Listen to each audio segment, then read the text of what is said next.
Seated.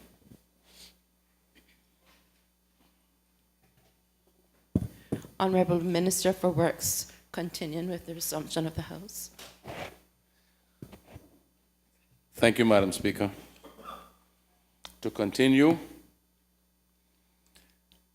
rather than imposing fines on licensees, the authority seeks a proactive solution.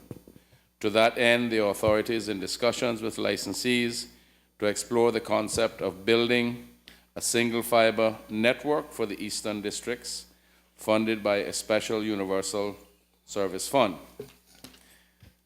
The network, that is the Eastern Districts Fiber Network, or the acronym will be EDIFY, would deliver services to residents and businesses from Bordentown to East End and North Side. Residents in those areas would be able to choose their service provider and have these services delivered to their homes over fiber using EDIFY without any additional costs and without having to wait for the provider to build their own network. I am told by the ICTA, Madam Speaker, that we are with expectation to complete the discussions with licensees by the end of the year and begin implementation the way forward in 2017. And Madam Speaker, let me just say that I do know that there are some disgruntled, I'm not talking about the customers now because you got many of them, but the service providers themselves are a bit disgruntled because they believe they could do better, and there is some ongoing dispute about costs and prices with Data Link, which is a subsidiary of CUC, and they are the ones who deal with the service providers about space on the poles. And Madam Speaker, let me just say that while I have had discussions with the Managing Director of ICTA on this matter, I certainly believe that I need to have some more discussions to see if we can speed this process up. Because even if we deal with a universal service fund, we still have to get to the point where Data Link and the service providers are able to work together without a continuous battle about prices. Thank you.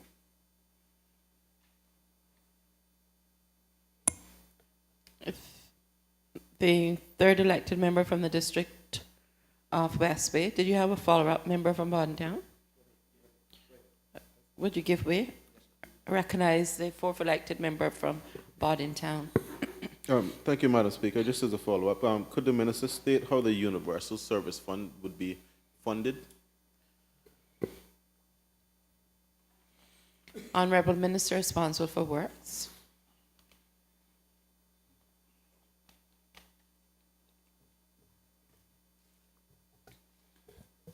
Thank you, Madam Speaker. Madam Speaker, that Universal Service Fund will be part and parcel, once it's all agreed, of the license fees to be paid. And just like how we, if I may just make a comparison, the Environmental Protection Fund, a certain amount of fees collected goes into that fund. That's how it will be. And we certainly would then have to adjust the funds that are being collected from the licensees to accommodate that. Member from Bordentown, the fourth elected member. So just to clarify, then it would be existing revenue that ICTA earns. Some of that would then be set aside to fund this, or because my concern is that if the licensees are expected to pay into this fund, are they going to pass that on to the consumers and in effect increase the cost of telecoms? Honorable Minister for Works. Madam Speaker, we are very conscious of that. Hence the reason why it's not quite cut and dry. And that's part of the discussions that are taking place to ensure to protect the consumers. Because the licenses which these licensees have, by law, they are supposed to provide these services to the customers.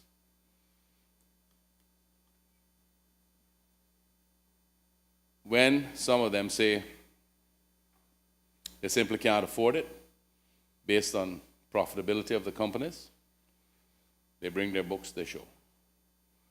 Then there's the other one, or the other, more than one, who say it's not that.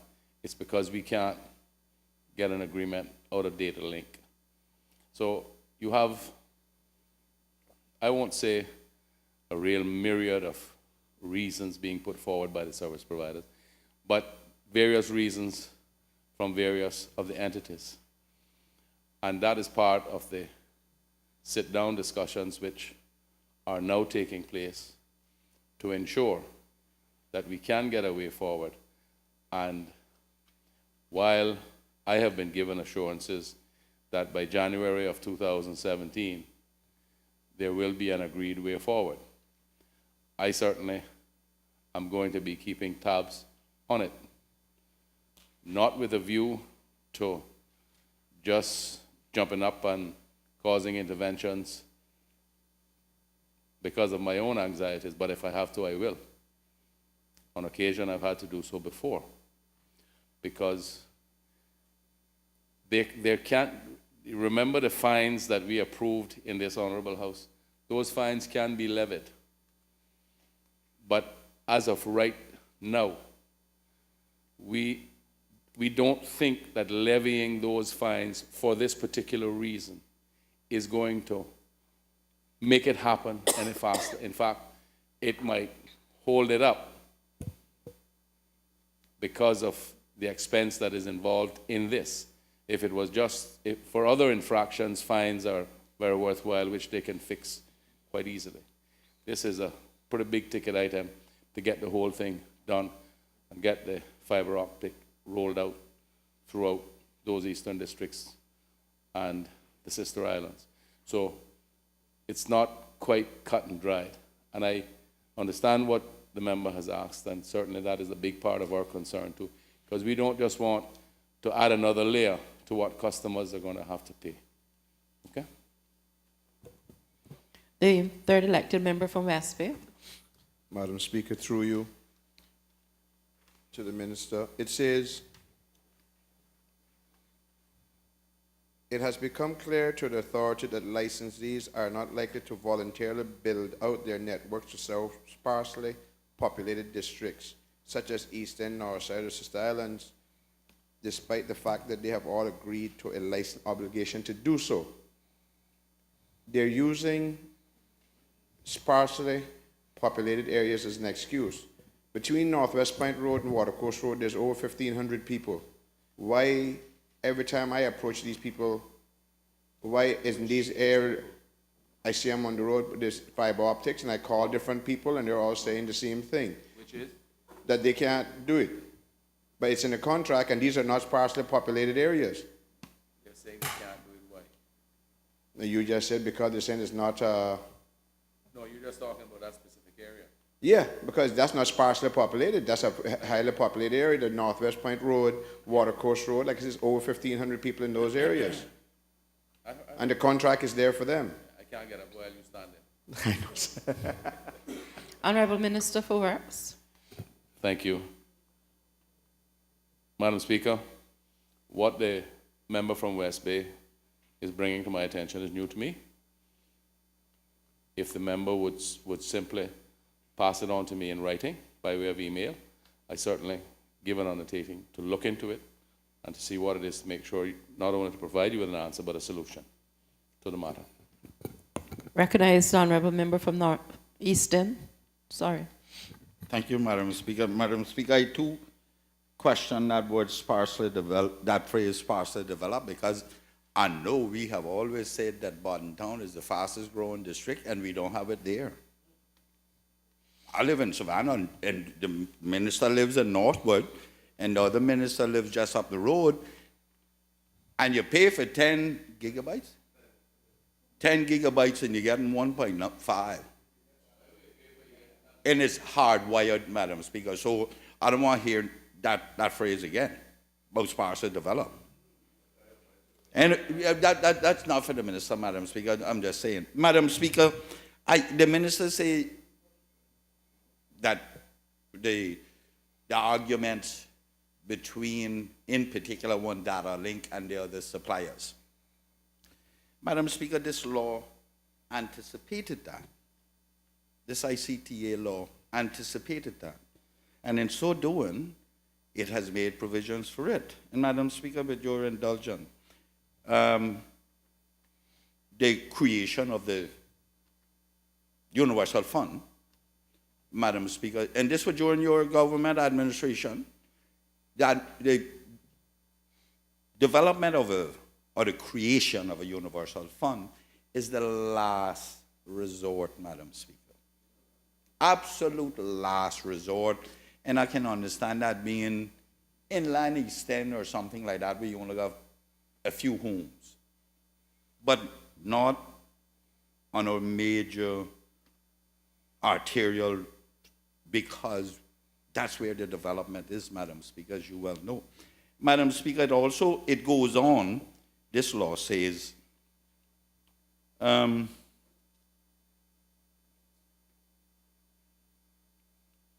authority shall include a conditional license of each licensee that provides an ICT service, an ICT network specified under Section 61, that each such licensee shall contribute to the Universal Fund or any one or more sub-funds of the Universal Service Fund. So it is them to do it. Government must not contribute anything that. Madam Speaker, under 65, any interconnection provided by a licensee under this section shall be provided at reasonable rates, terms, and conditions which are not less favorable than those provided to A, a non-affiliate supplier, B, any subsidiary or affiliate of the licensee, or any other part of the licensee's own business. Member, can you start turning it into questions soon? Thank you, Madam Speaker. Without prejudice to subsection 5, the authorities shall prescribe the cost and pricing standards and other guidelines on which the reasonableness of the rates, terms, and conditions of the interconnection will be determined. Madam Speaker, what that says to us is that, you stay with this, that it's the authority's responsibility to set those rates. So I don't know what the minister is talking about, the arguments between these licensees. The authority must now step in the interest of this country and providing services. If they're not going to build it out, then the authority must force them, whoever's in that area, to provide the services that they have there in the interconnectivity. Honorable Minister responsible for Works. Madam Speaker, in a perfect world, such legislation makes life very simple. But the world is not perfect and hasn't been for quite some time, to my recollection. And I understand exactly what the member from East End is saying, and I understand what the law provides for.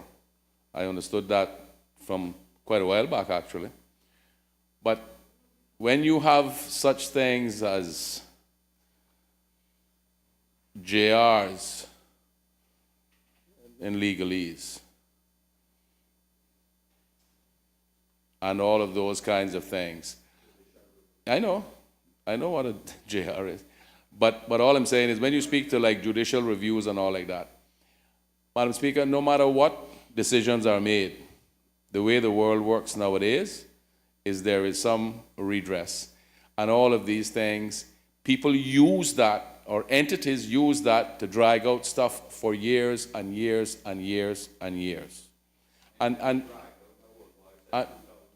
I know that, so, and I understand that. So we're trying to bring resolution to the matter, and sometimes, yeah, but the moment you do what the law provides for now, that's when you step in to that realm, and then you don't know how it's going to end up and how long that's going to take. So, well, that's what we're doing now. And I tell you, the two times that I know of where this legislative assembly authorized the fines to be made, the two times that I know that it was used, the licensees were really jolted, and that got their attention. So, in answering the question, Madam Speaker, let me say this.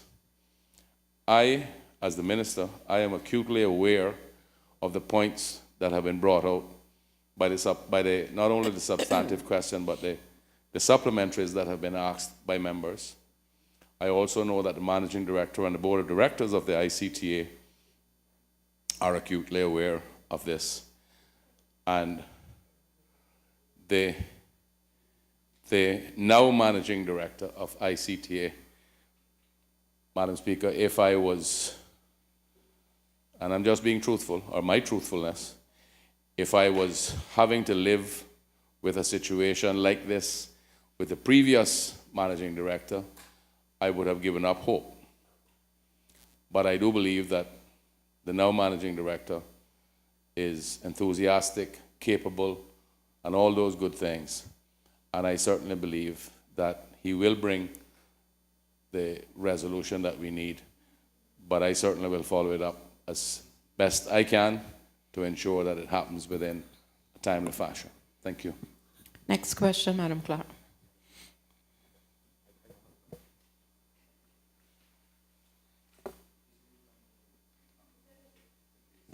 The fifth elected member for Georgetown to ask the Honourable Minister of Planning, Lands, Agriculture, Housing and Infrastructure. Question number 18. Recognize the Honourable fifth elected member from Georgetown. Thank you, Madam Speaker. I rise to ask question 18, standing in my name, to the Honourable Minister for Planning.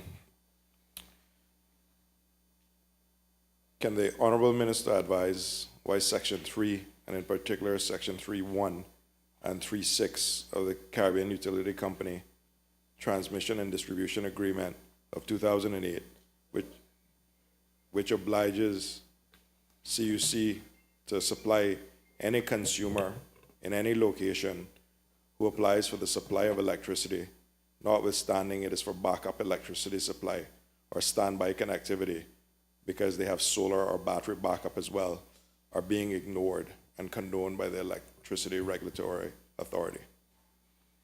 Honourable Minister for Works.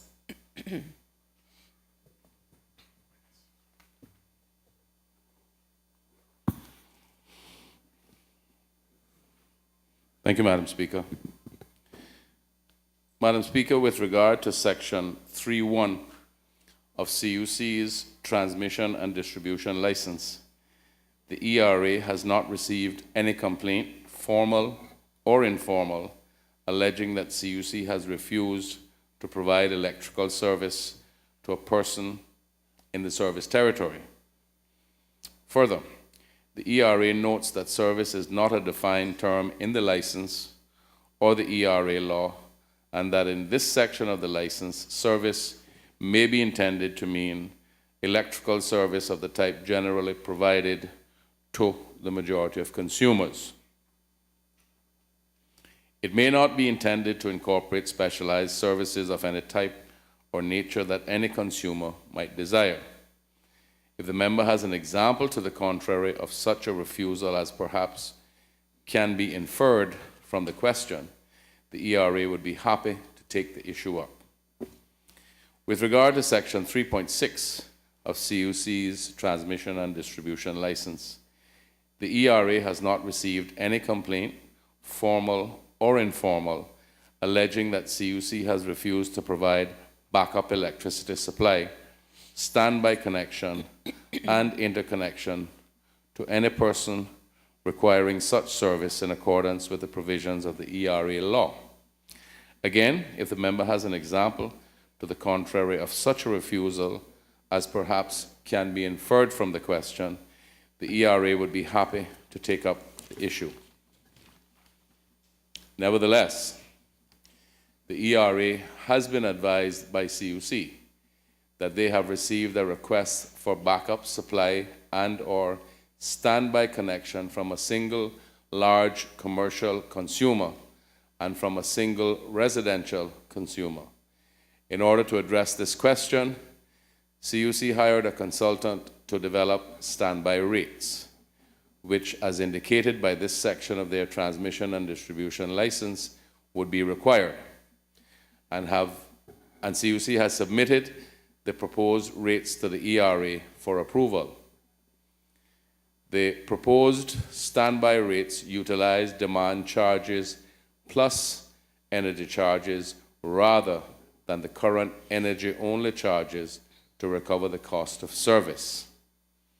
These rates are being reviewed by the ERA with assistance from its consultants. To date, the ERA has not found any unresolved issue with the rates as presented, but has made approval subject to CUC complying with one or more conditions. The prerequisites revolve around the concept of demand charges, which are quite different from energy charges and would be new to consumers. The ERA wishes to ensure that consumers are properly educated about these rates before they are introduced. Moreover, it is important to agree on the type of customer who can qualify for standby rates.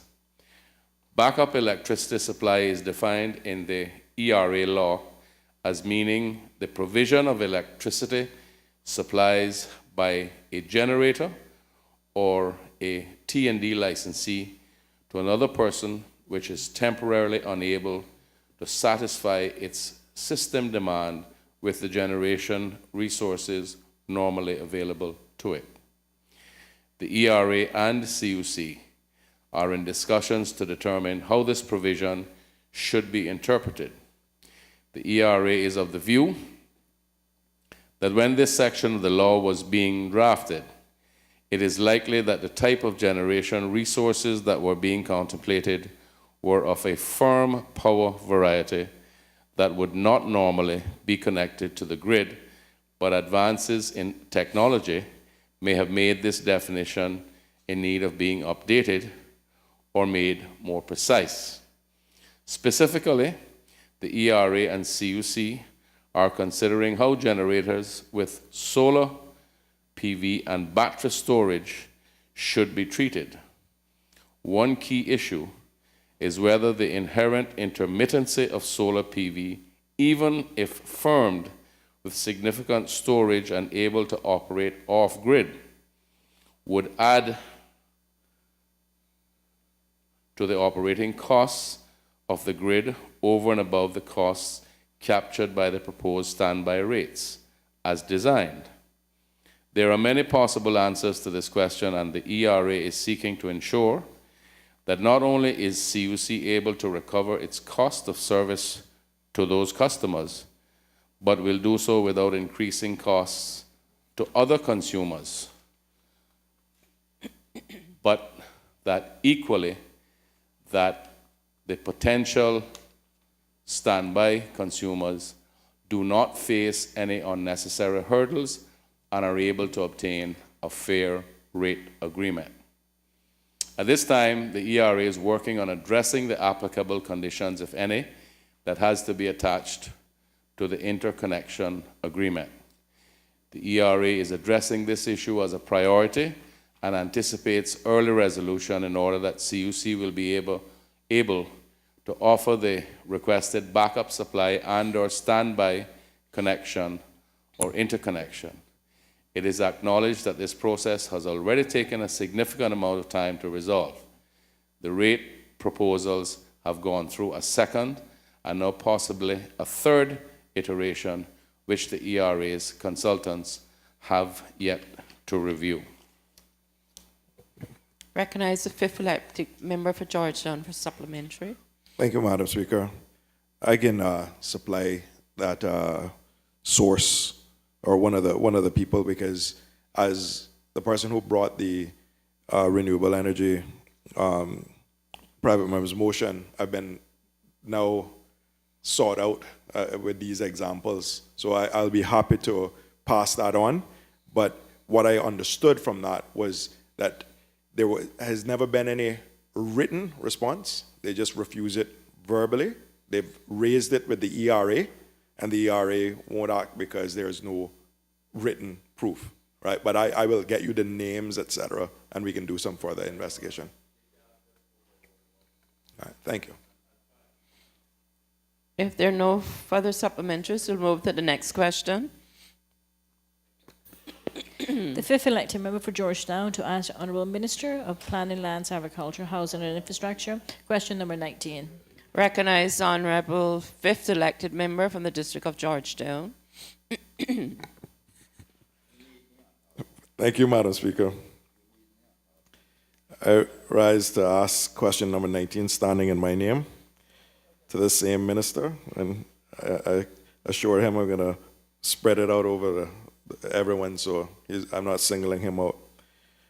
Can the Honourable Minister advise what has been done or is being done to update the National Development Plan of the Cayman Islands to comply with the development and planning law? Thank you. Honourable Minister responsible for planning.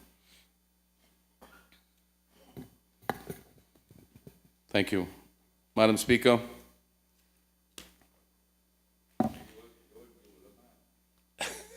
the National Development Plan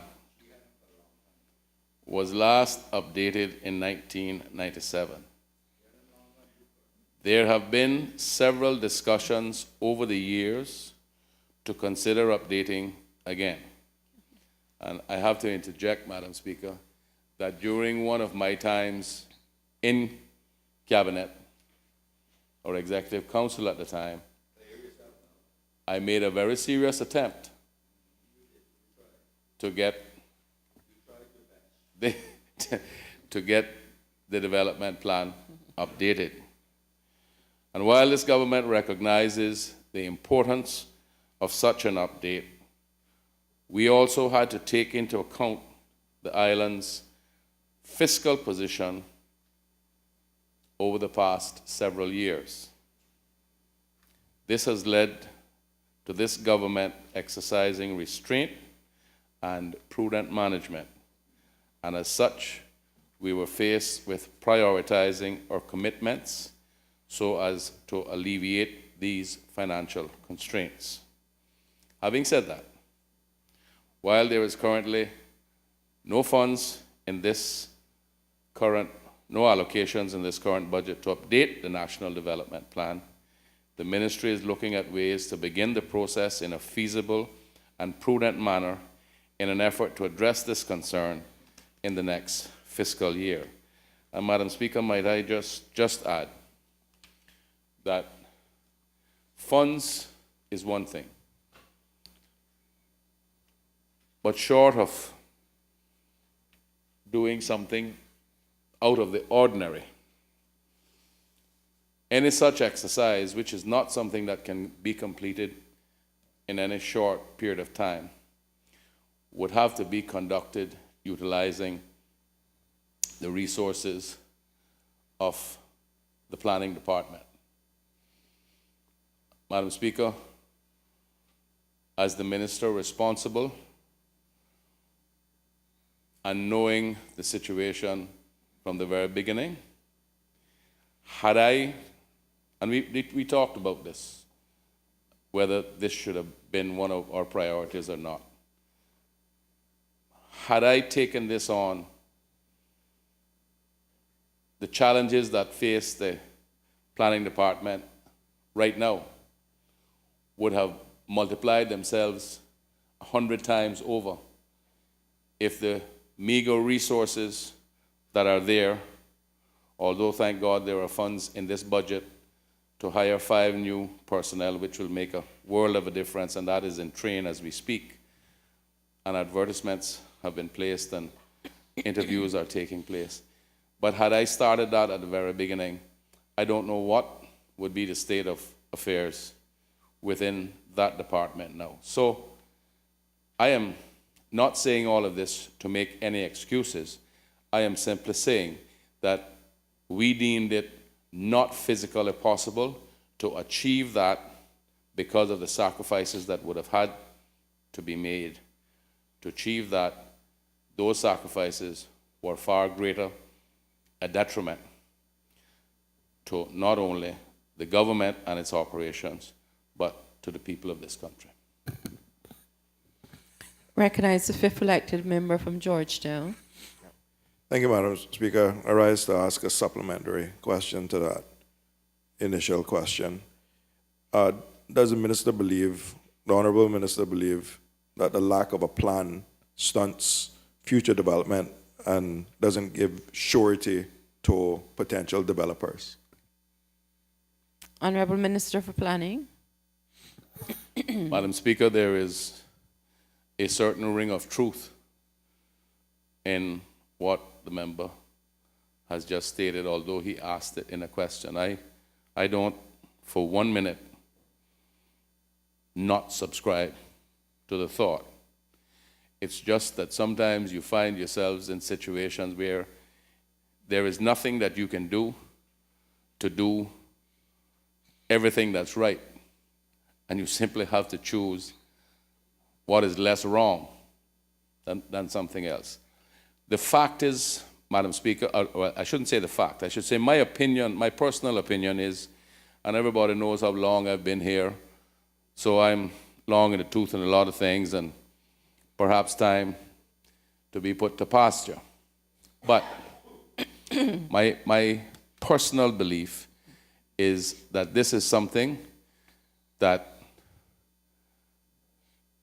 some form of fashion should be made to happen at the very beginning, just to begin, at the beginning of a term.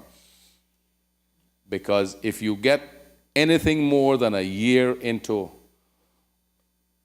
an election cycle, there's no government. And history has proven that so far. That's why I can make the statement. There's no government who's going to start it.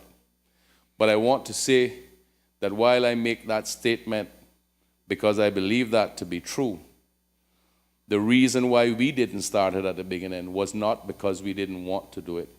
But when we looked at the priorities, we thought, and I especially thought, that to attempt that during the term that began after the 2013 elections was doing more harm than any possible good it might achieve. Plus, if it was derailed, that would really have been the worst disaster we could have thought about, not only having it derailed, but causing all of the other problems that it would have had. So all I'm saying is that I believe the country will be in a much better position next time around because, and I'm not saying this more so than it simply is a fact, that the financial position is much better now than it was when we took office in 2013. So the outlook can be different. There can be external resources that can be used to assist the process. And I think that it should be a priority for the next administration. And I believe that I can commit this government, as I believe that this government will be the next administration, that they will get it done. I recognize the member from Easton. Thank you, Madam Speaker. Wishful thinking over there. Madam Speaker, I wonder if the minister can tell us, we have gone through so many amendments to the current development plan. why is it that we haven't consolidated them, at the very least that? If we don't have a review, why is it that those changes haven't been put onto the development plan itself? We make amendments, change this zone and change that zone and the like. So, and why is it that that hasn't been done? Because that is not very costly to put that on the plan, is it? Honorable Minister for Planning. Madam Speaker, it is my understanding that that is being done, and it's being set up in such a way that it can be updated each time it needs to be updated. I understand that, but it's part of the whole upgrade of the LNS with their computer systems and everything else. I understand. Yes, yeah. I will chase it up to make sure. That is a very valid point, Madam Speaker. Next item of business. Statements by honorable members and ministers of the cabinet. None. Personal explanations. None. Obituary and other ceremonial speeches. Just want to, on behalf of all honorable members, to convey condolences to the 5th elected member of Georgetown and the sergeant for the tragic loss of their family member. We'll now take lunch and break and reconvene at 2:15.